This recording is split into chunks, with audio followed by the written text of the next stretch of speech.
I'm not teaching, I'm publicly learning. But hi and welcome to Learning for the Life in the UK test, part 94, the Industrial Revolution, part 3, and we are on page 36. Why doing lunch training? And if you participate in the lunch training, that is at your own risk. Better transport links were needed to transport raw materials and manufactured goods, so we need a little explanation to it. They mean that coal and other raw materials were needed to power the new factories. Coal was needed to, it was never explained here, to heat the steam engines, to heat the water, which was when boiling, vaporizing, and making them steam, so these steam engines. So the coal was needed to fire these steam engines, with which the Industrial Revolution was possible, because many things in agriculture and the manufacturing of goods became mechanized through steam-powered engines. And better transport links were needed to transport raw materials and manufactured goods. So we are talking about railways, the development of a Bessemer process, of which we have no idea what it is, that led to the development of mass production of shipbuilding and railways. And we need railways, if it are no railway tracks or the trains, railways, maybe it's both, are needed to transport things. Coal is very heavy and you need a lot of it, so we need trains, and we need tracks for the trains. Better transport links were needed to transport raw materials. Here we're going to be more to that. And we need coal and many raw materials for all these machines to manufacture the goods. And goods does not mean good, it means it is worth something. Goods are things which are produced and sold and stuff like that. Things of worth which are sold and so on. Canals were built to link the factories to towns and cities and to the ports, particularly in the new industrial areas in the middle and north of England. We know that, I think it was during the Elizabethan period, that canal builders were coming from Holland and other skilled workers like glass manufacturers from Italy, engineers from Germany, and weavers from France. So canals were built to link the factories to towns and cities and to the ports. Canals, I said it one time, these are basically rivers, but they are built by humans. They are not like whatever, how a river runs, but they are straight so that the ships can drive good or even drawn good by horses, or sometimes even by people. So they are straight, basically, straight rivers built by humans. And on the streets next to them and so on, these are planned canals. These are rivers, but built by humans. They're digging a hole which is many kilometers long, and then water comes in, and then ships can drive on it. Canals were built to link the factories to towns and cities and to the ports. So there was a factory standing, and then they have built a canal. That's not completely how it was. Canals were built to link the factories to towns and cities and to the ports. So the ports are at the coast. The factories were still in the mainland, not at the coast.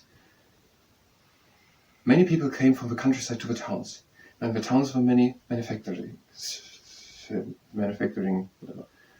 industries. And now canals were built to transport the goods from the factories in the towns and cities to the ports, because they wanted to sell them to other countries abroad.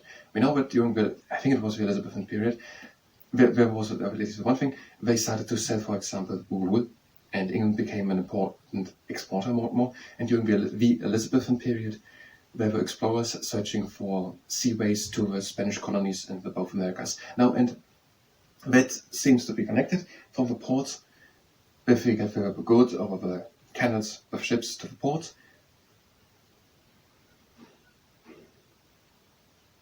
it seems that is what we're written here. Canals were built to link the factories to towns and cities and to the ports. So with the canal we're bringing the goods to the ports, and from the ports then on ships. These are probably other ships. On the canals where you can use very easy ships. They just have to swim basically. And on the water you need completely different ships.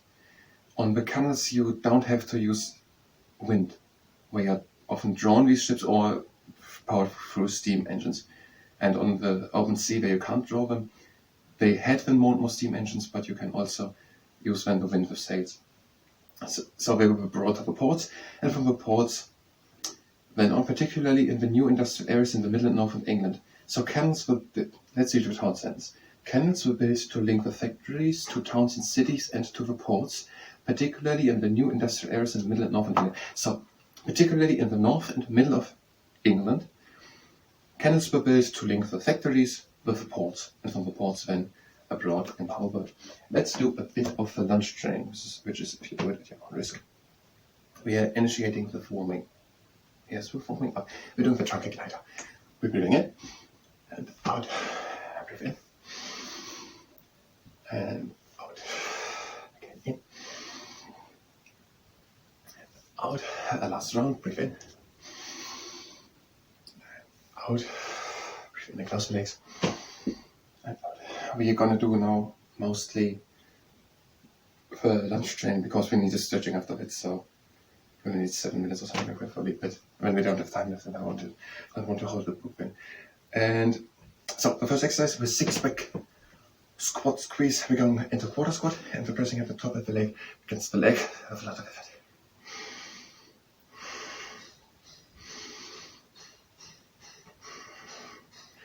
The other side against the top of the leg. And we're going down into half squat and we're pressing at the middle of the leg.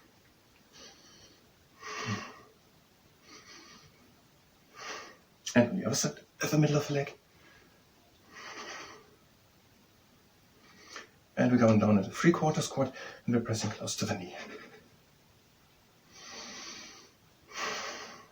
And on the other side. Always only one side, because we want to train your obliques. If you press on both at the same time, you're not training your obliques. So properly. That was for 6-pack squat squeeze. And the second exercise of the lunch training, and that is the fast giraffe of a water pot. So we're going down into 3/4 squat. We're pressing against the knee and we're going towards the knee. Press against the knee. We go towards the knee. And on the other side. And again.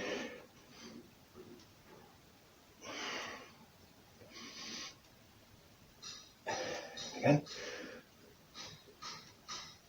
And the last time. Press against the knee.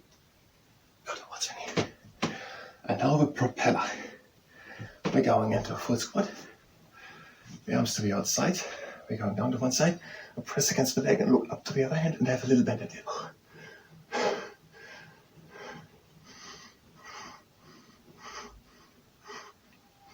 Into the middle and over to the other side. Press against the leg and have a little bend at the elbow.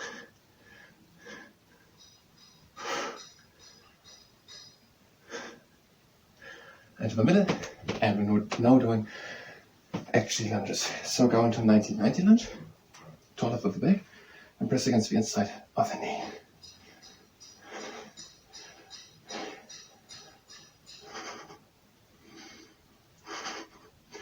And on the other side, 90-90 lunge, taller with the back, and press against the inside of the knee.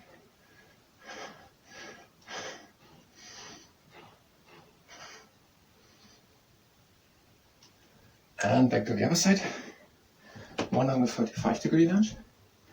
And now we're pulling straight up with the back, the leg up.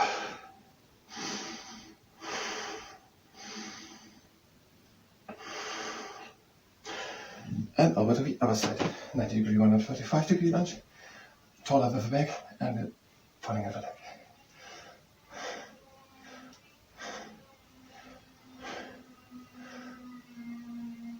And our next exercise, 150-degree lunge, taller with the back, and we're pulling a little bit over the kneecap at the top of the shin bone.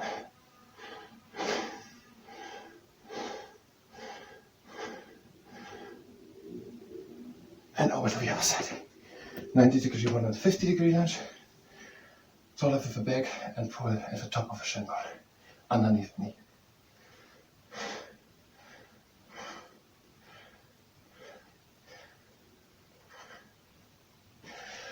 And the last exercise.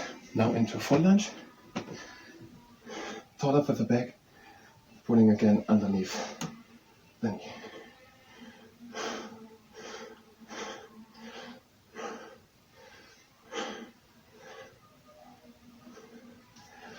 And last full lunge, turn off with the back and pull a little underneath.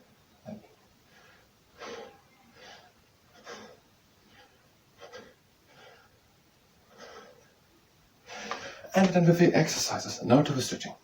One leg with the heel onto the ground, and we're pulling a little bit the toes up to stretch the neck. Now the other leg with the heel onto the ground, pull a little bit the toes up and stretch the neck. Now with the legs standing a bit more and shoulder wide apart, breathe in with your arms up.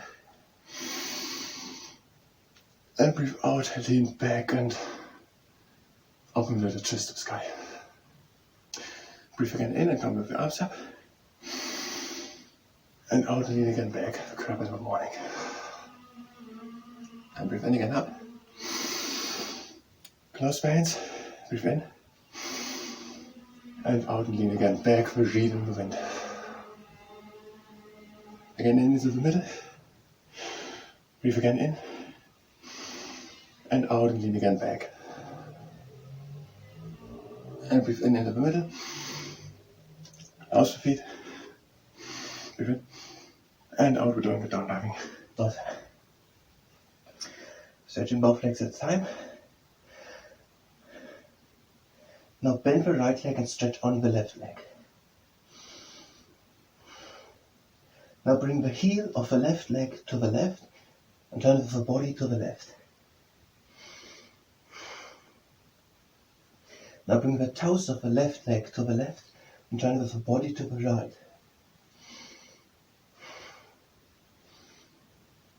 And now stretch both legs at the same time. Bring the feet again in. Now bend the left leg and stretch only the right leg. Bring the heel of the right leg to the right and turn the body to the right. Bring the toes of the right leg to the right and turn the body to the left.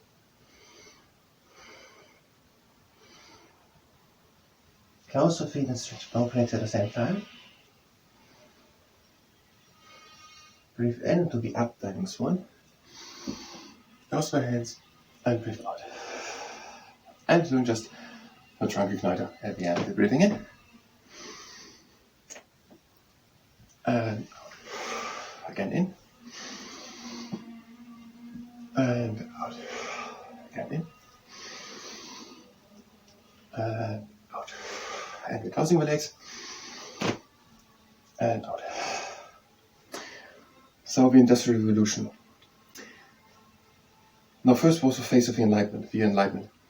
And in the Enlightenment, many people had new ideas to things. For example, Adam Smith to economy. And some of these ideas are still today valuable.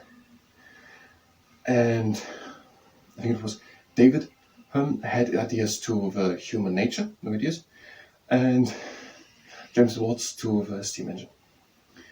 And then in the Industrial Revolution, that happened in the 18th, 19th century. Before this Industrial Revolution, before the 18th century, most people were farmers, and they were working, many people, in so-called cottage industries, and they were doing wear from home, producing cloth and lace.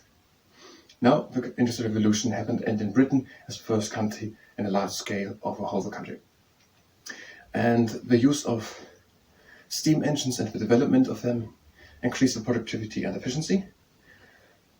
And one person, for example, I think it was Richard Arkwright, 1732-1792, he was a barber, he knew how to dye hairs and to make wigs. He improved the carding machine, so he improved how the fibers are coming out and are spun into yarn and textiles and cloth or something. He improved the carding machine. And he also helped to develop or improve the horse-driven spinning wheel, whatever that is. And many canals were built to connect the fabrics, mainly in the north and middle of England, from the towns and cities. So the canals from the towns and cities, fabrics, to the ports. And I think that is all what we had so far. We will continue with the Industrial Revolution. I think there was more. But now thank you very much, and until next time.